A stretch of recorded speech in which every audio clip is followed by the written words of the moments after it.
तो हेलो दोस्तों, कैसे हैं आप लोग। आई होप आप सभी अच्छे होंगे और आप सभी की पढ़ाई अच्छी चल रही होगी। जिस भी कॉम्पिटिटिव एग्जाम की आप प्रिपरेशन कर रहे हैं उसके लिए अगर सोम इम्पोर्टेंट है, स्ट्रेंथ ऑफ मटेरियल इम्पोर्टेंट है, तो आप ये लेक्चर देखेंगे। और अगर आप स्टेट इंजीनियरिंग पीएससी की तैयारी कर रहे हैं या आप कॉलेज में हैं, आप अपने सेकेंड ईयर थर्ड ईयर में स्ट्रेंथ ऑफ मटेरियल पढ़ रहे हैं, तो कोई भी अगर आप किसी भी तरह से स्ट्रेंथ ऑफ मटेरियल से रिलेटेड हैं, चाहे आप माइनिंग के स्टूडेंट हो, चाहे आप मैकेनिकल के हो, चाहे सिविल के हो या अदर ब्रांचेस के हो, अगर आपको सोम इम्पोर्टेंट है तो ये बेसिक लेक्चर है। इसमें हम बेसिक क्वेश्चन और बेसिक कॉन्सेप्ट का डिस्कशन करेंगे। आई होप आपको इस लेक्चर में मजा आएगा। जो भी अगर आपको प्रॉब्लम हो तो आप कमेंट बॉक्स में बता सकते हैं। तो चलिए शुरू करते हैं। सो पहला क्वेश्चन जो है वो ये है, strain is defined as the ratio of. अब आप सभी को पता है कि स्ट्रेन जो होता है वो दो चीजों का रेशियो होता है, और जो वो दो चीजें होती है ना गुरु, वो होती हैं या तो वो change in length upon original length, या तो change in area divided by area, या क्रॉस सेक्शनल एरिया भी इसको हम लोग बोल सकते हैं, या change in volume divide by volume. क्योंकि हम जब स्ट्रेन को डिफाइन करते हैं तो हम उसको इस तरह बताना चाहते हैं कि मान लो आपके पास कोई एक रेक्टेंगुलर बार था, उसकी पहले लेंथ थी L, अब उसमें हमने कुछ न कुछ फोर्स अप्लाई किया। सपोज करो P अमाउंट ऑफ फोर्स हमने अप्लाई किया ये P amount of force apply करने के कारण अब जो आपकी बॉडी है वो इतना इलोंगेट हो गई, डेल्टा L। तो अब जब हम स्ट्रेन को डिफाइन करेंगे तो चेंज इन लेंथ मतलब delta L upon original length. Original length क्या थी? वो थी L। ठीक, इतनी बात समझ में आई होप आ गई होगी। Next, Hooke's law hold good up to. अपने जो हुक्स भैया थे ना, वो कुछ ना कुछ एक्सपेरिमेंट करते रहते थे किसी न किसी मटेरियल के ऊपर। तो उनको एक बात समझ में आई कि जब मैं स्ट्रेस और स्ट्रेन के रिलेशन को रिप्रेजेंट करने के लिए ग्राफ बनाता हूं तो एक स्ट्रेट लाइन जाएगी, है ना, पर ये जहां तक जाएगी उसको हम बोलेंगे प्रोपोर्शनल लिमिट। प्रोपोर्शनल लिमिट तक जो स्ट्रेस होगा ना गुरु, वो स्ट्रेन के डायरेक्टली प्रोपोर्शनल होगा। मींस जैसे जैसे आप किसी बॉडी में स्ट्रेन बढ़ाएंगे तो उसमें स्ट्रेस की वैल्यू क्या होगी? बढ़ती जाएगी। तो हुक्स लॉ कहां तक वैलिड होगा? हुक्स लॉ अपना वैलिड होगा लिमिट ऑफ प्रोपोर्शनैलिटी, है ना, proportionality. Next, Young modulus is defined as the ratio of. अब देखो, जब मैंने स्ट्रेस स्ट्रेन डायग्राम की बात की, जब मैंने स्ट्रेस स्ट्रेन की बात की, तो मैंने वहां पे आपको एक चीज बताने का ट्राई किया और आपने उस चीज को समझा कि स्ट्रेस डायरेक्टली प्रोपोर्शनल क्या होता है। अब स्ट्रेस अगर डायरेक्टली प्रोपोर्शनल टू स्ट्रेन होगा तो देखो ध्यान से, यहाँ पे एक चीज आएगी जिसको हम यंग मॉडुलस बोलेंगे, और यंग मॉडुलस जो होगा वो longitudinal stress upon lateral strain के बराबर होना चाहिए। तो इसका आंसर हो जाएगा longitudinal stress upon longitudinal strain. मतलब यंग मॉडुलस को आप रिप्रेजेंट कर सकते हो ऐसे, और इसकी जो वैल्यू होगी वो होगी longitudinal strain upon longitudinal stress. Longitudinal stress upon longitudinal strain. ठीक, next, the unit of Young modulus is, अब देखो जो यंग मॉडुलस की यूनिट है ना वो वही होगी जो इन दोनों रेशियो की यूनिट निकल के आएगी। तो यूनिट ऑफ यंग मॉडुलस जो होगा वो केजी पर सेंटीमीटर स्क्वायर होगा, kg per centimetre square. Next, deformation per unit length is in the direction of force is known as, deformation हो रहा है per unit length, deformation per unit length is called of strain, पर वो linear strain होगा।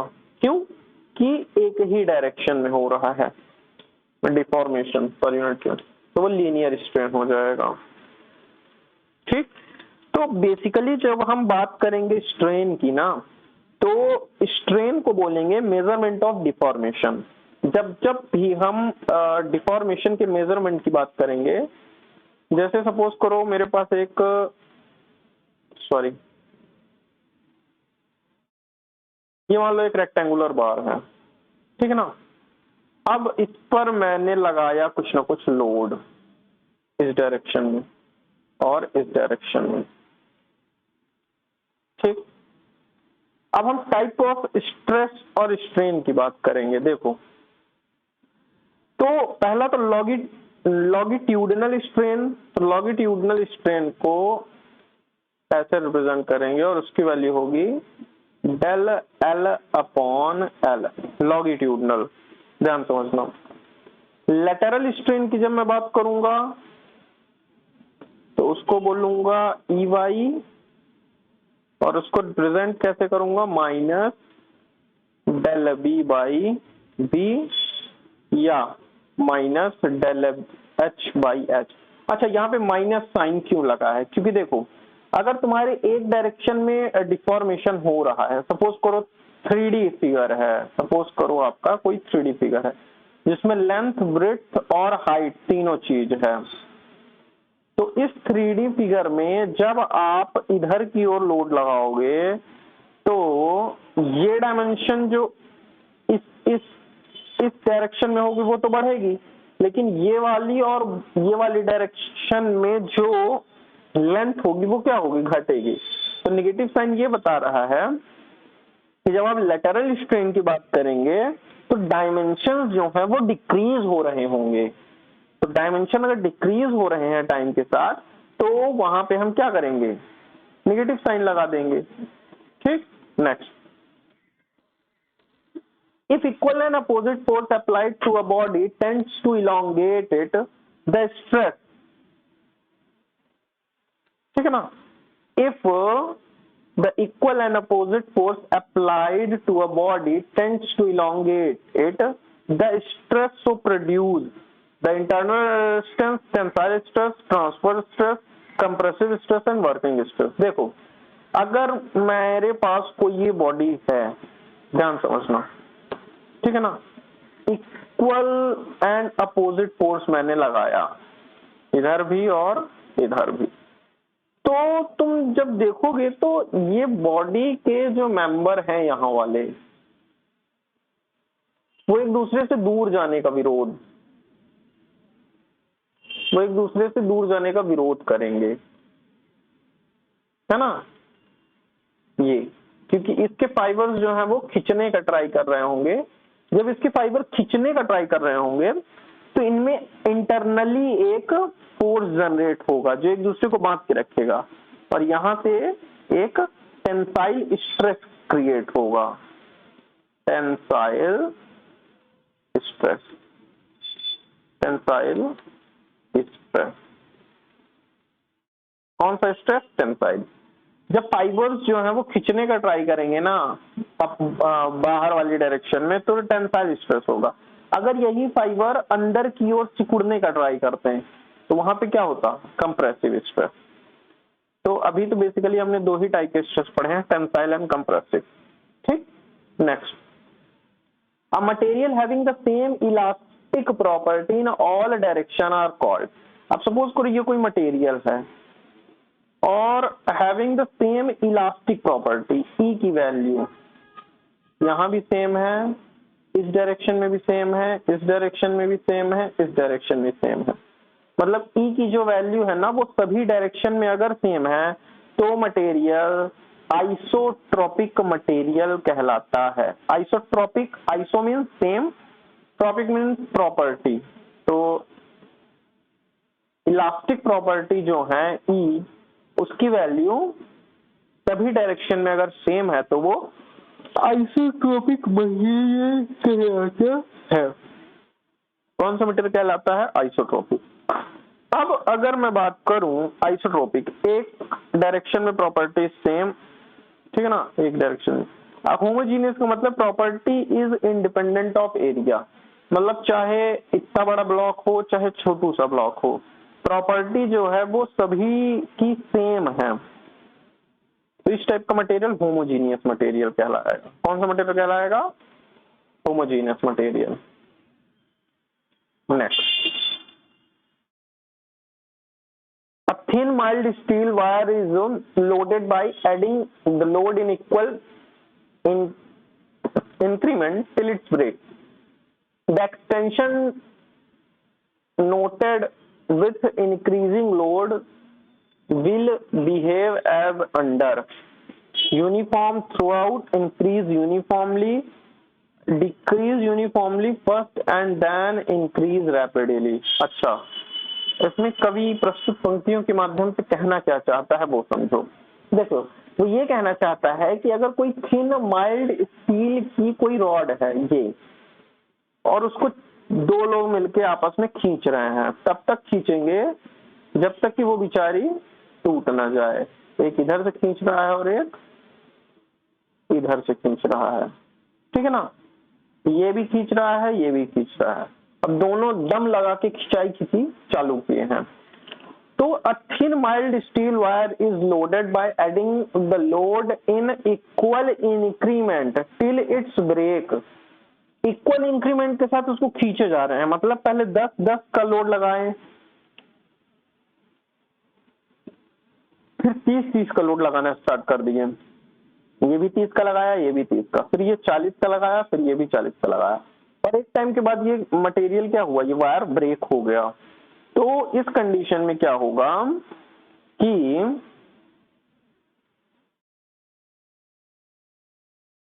Extension जो होगा वो क्या होगा, एक्सटेंशन पहले इंक्रीज यूनिफॉर्मली, क्योंकि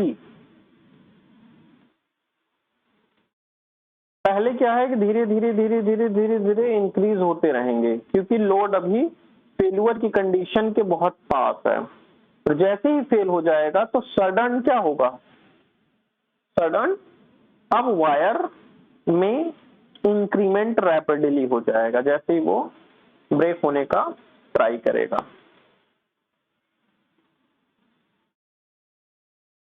next, a modulus of rigidity is defined as the ratio of modulus of rigidity is shear stress upon shear strain। ठीक है ना, मॉडुलस ऑफ रिजिडिटी जो है वो डिफाइन होता है shear stress upon shear strain।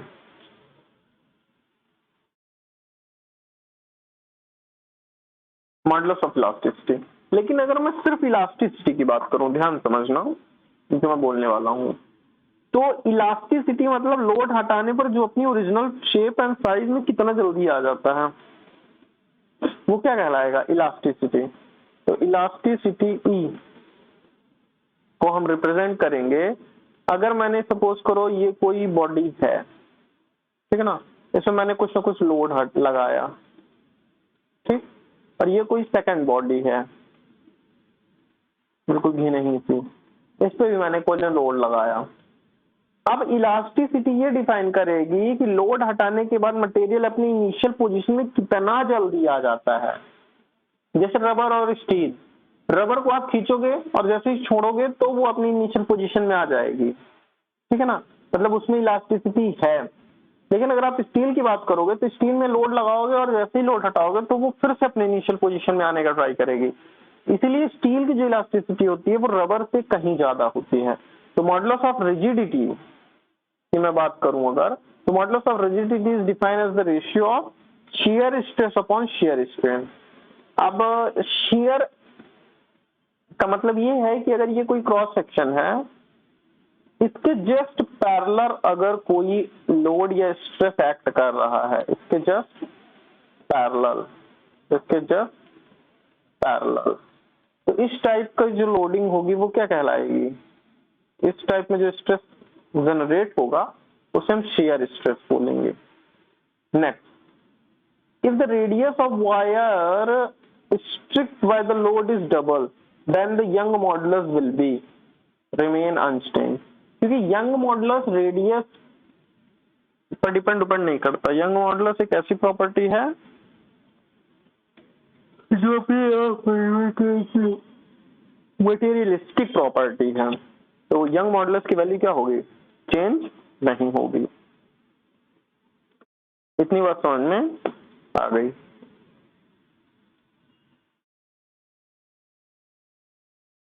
ठीक, अब हम नेक्स्ट डिस्कशन करें, उसके पहले आप ये सब क्वेश्चन थोड़े से नोट कर लीजिए क्योंकि ये इंपॉर्टेंट क्वेश्चन है।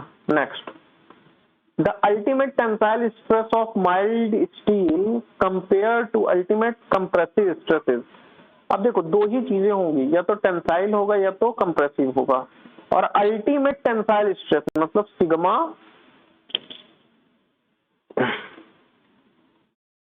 YT and sigma YC। तो ultimate tensile strength at tension, ultimate tensile strength stress in compression। तो हमेशा याद रखना कि जो टेंसाइल स्ट्रेस होगा अल्टीमेट का, उसकी वैल्यू मोर होगी कंप्रेशन से। Ultimate tensile, ultimate compressive stress. ठीक, next, tensile strength of material is obtained by dividing the maximum load during the test by the original cross sectional area, by the original cross sectional area। Tensile strength of material is obtained by dividing the maximum load during the test of original cross section area। ये tensile test में क्या है ना, original cross section area से ही हम divide करते हैं।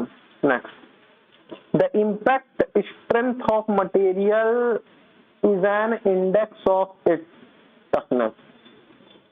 the impact strength, अब देखो कुछ चीजें हैं जिनको मुझे डिस्कस करना इंपॉर्टेंट लग रहा है, इसीलिए मैं डिस्कस कर रहा हूं। जैसे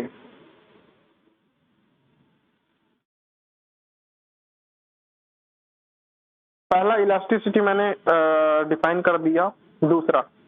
दूसरी में बात अगर करूं तो फैक्टर ऑफ सेफ्टी की, फैक्टर ऑफ सेफ्टी। तो फैक्टर ऑफ सेफ्टी क्या है गुरु? फैक्टर ऑफ सेफ्टी है failure stress upon allowable stress. Failure stress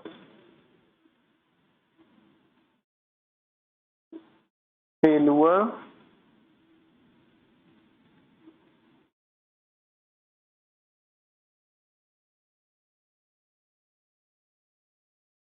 failure stress upon allowable stress.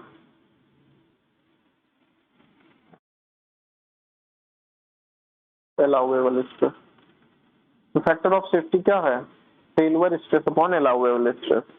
Next, Poisson ratio mu is equal to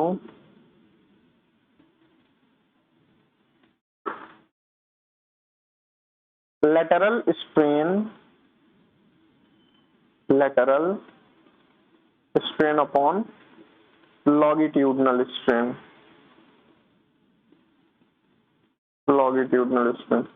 So Poisson ratio is the lateral strain upon longitudinal। ठीक, Poisson ratio। Volumetric strain की अगर मैं बात करूंगा तो scenario कुछ अलग हो जाएगा। Volumetric strain is equal to change in volume. Volumetric strain बराबर change in volume upon original volume.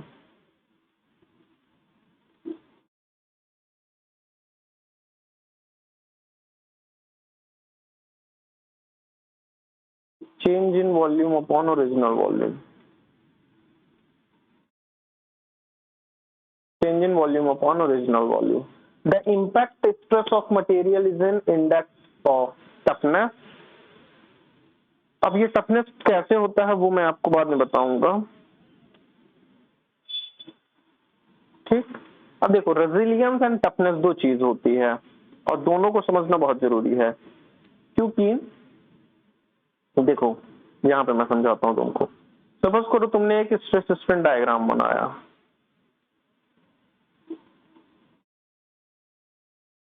ठीक। इसमें अगर तुम इलास्टिक लिमिट तक वैल्यू ले जाते हो,